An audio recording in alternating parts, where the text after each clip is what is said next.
Hi అండి, మామిడి తండ్రి చేయాలని నేను ప్రిపేర్ చేస్తున్నాను. ఈ చిన్న రసాలండి, ఒక 20 కాయలు అయితే ఇలా తొక్క తీసి పిండేశానండి, వడకడుతున్నాను. ఈ గుజ్జు అయితే మనకి ఒక 2 లీటర్ల దాకా వచ్చింది. 1/2 కేజీ బెల్లం తీసుకున్నాను, ఆర్గానిక్ బెల్లం తురిమి పక్కన పెట్టానండి. కొద్దిగా తీసి కొంచెం కరగబెడుతున్నాను. కొద్దిగా రసం పోసి ఫస్ట్ అది బెల్లం కరిగించిన తర్వాత మిగతా రసం పోయాలి, ఎందుకంటే త్వరగా కరిగిపోతుంది. ఎక్కువ అయితే త్వరగా కరగదని ఇలా చేస్తున్నాను. మొత్తం పోసేసినా పర్వాలేదు. కరిగిపోయిందండి. ఇంకా మిగతాది కూడా కొంచెం యాలకుల పొడి ఉంటే వేసుకోండి, ఇష్టం లేకపోతే అవాయిడ్ చేయండి, తీసేయచ్చు. మిగతా రసం కూడా కలిపేశాను కదా, ఒక 10 నిమిషాలు ఇలా ఉడకనివ్వండి. కొద్దిగా మనకి చిక్కబడుతుంది అనగా ఇంకా స్టవ్ ఆఫ్ చేసుకోవచ్చు. దాదాపు ఒక 10 నిమిషాలు 15 నిమిషాల లోపలే పడుతుందండి, మీడియం ఫ్లేమ్లో.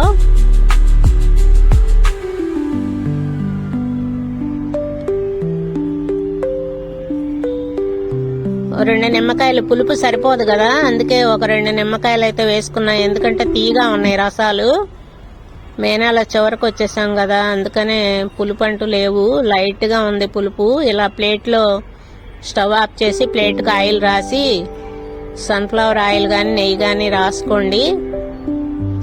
ఇలా ప్లేట్లో కొద్దిగా ఒక 2 గరిటెలు అయితే పోసి పల్చగా ఇలా అటు ఇటు వంపండి ప్లేటు. మనం గరిటెతో సరి చేస్తే ఒకటి ఎక్కువ తక్కువ వస్తుంది కనుక ప్లేటు ఊపితే అలా సమానంగా స్ప్రెడ్ అవుద్దండి. అవి 1 గంట ఎండలో పెట్టాను, మిగతా రోజులు 2 రోజులు ఫ్యాన్ గాలికే పెట్టాను ఇంట్లో.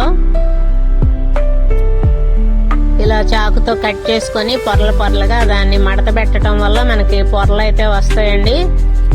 మనం ఎన్ని మడతలు పెడితే అన్ని పొరలు వస్తాయి. అమ్మేవాళ్ళు ఇలాగే పొరలుగా మనం కొనుక్కున్నప్పుడు తింటాం కదా, ఇలా అయినా మడత పెట్టవచ్చు, ఇలా అయినా మన ఇష్టం అండి. డైమండ్ ఆకారమైనా కట్ చేసుకోవచ్చు.